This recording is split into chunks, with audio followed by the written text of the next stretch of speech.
Bonjour les amis, c'est Cyril de Lille. Le bouddhisme, ça a un certain succès en France, et pas seulement.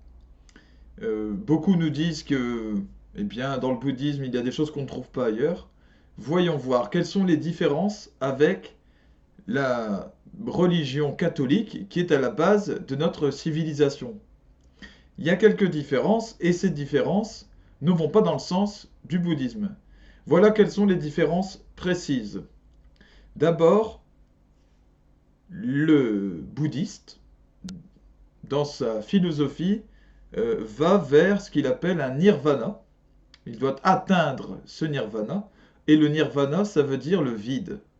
Donc il doit entrer dans un vide complet, disparaître dans l'univers, comme s'il se désagrégeait en molécules dans l'univers et qu'il ne restait plus rien de lui.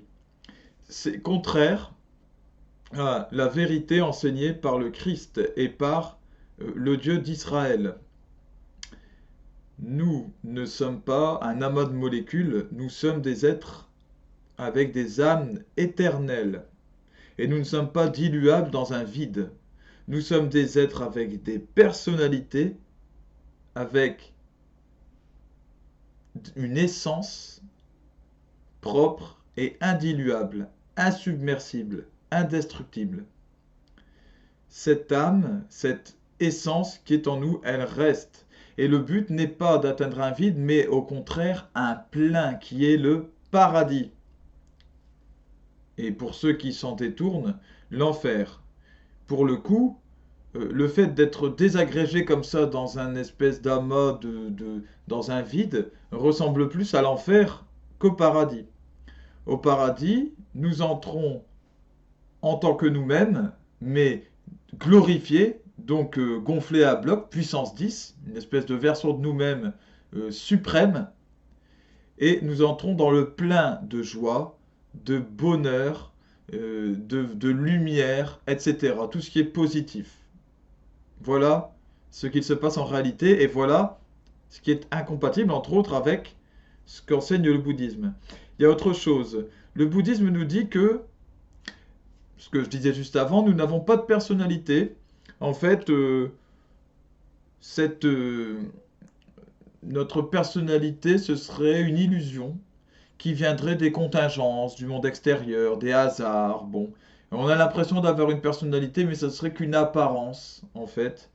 Et le but, eh bien, pour atteindre la perfection suprême, ça serait de ne plus être, de ne plus avoir cette personnalité, donc ce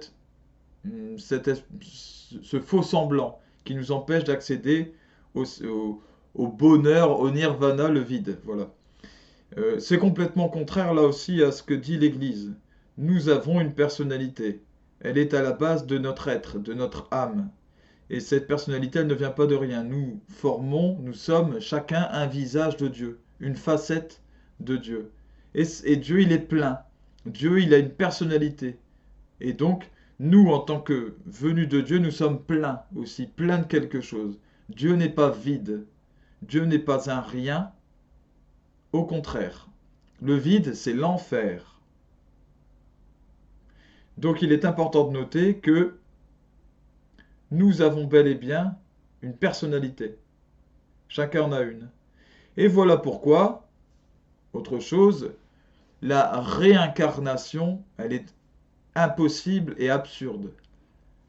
J'ai ma personnalité à moi, Cyril de Lille.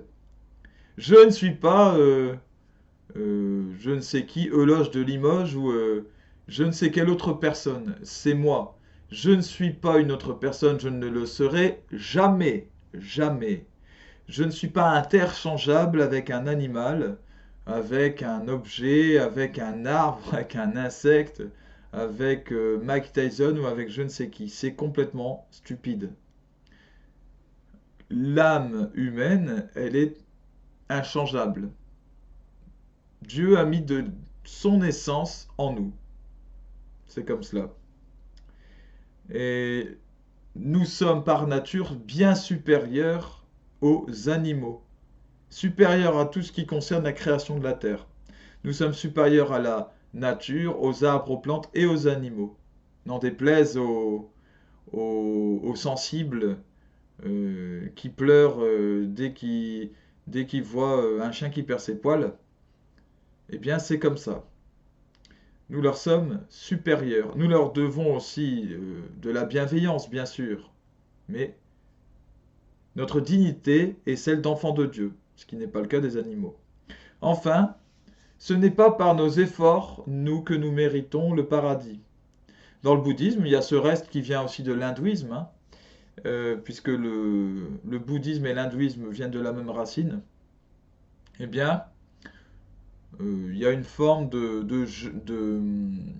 d'ascétisme dans le bouddhisme qui pousse aux jeunes à la vigilance constante, à devenir une espèce voilà, de fakir. Ça, c'est dans l'hindouisme, ou un moine bouddhiste qui vit tout le temps coupé de toute sensation, de tout sens, de toute chose liée au corps. Eh bien, ce n'est pas le message chrétien.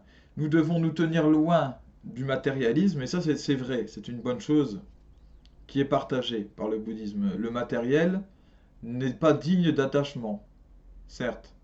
Cela dit, nos sens font partie de nous. Nos sens sont une émanation physique de notre être. Donc ils ne sont pas à rejeter, ils sont à prendre en compte. Ils sont à respecter. Et les plaisirs sensoriels ne sont pas mauvais. Sinon Dieu ne les aurait pas créés. S'ils font partie de la création, c'est que nous pouvons les utiliser à bon escient. Voilà. Avec bonne conscience, bien sûr. Nous ne nous élevons pas nous-mêmes. C'est Dieu qui nous élève, uniquement. Le but, c'est d'être suffisamment détaché du monde extérieur, du monde de la matière, va-t-on dire, ou même d'autres personnes ou de toutes choses qui pourraient remplir notre cœur pour pouvoir nous laisser élever par Dieu. C'est que ce n'est que ça. Mais ce n'est pas par nos propres efforts, nos propres privations et nos souffrances choisies que nous accédons au paradis. Voilà. Que Dieu vous bénisse, qu'il bénisse tous les bouddhistes éventuellement qui regardent cette vidéo. Et à bientôt. Salut à vous.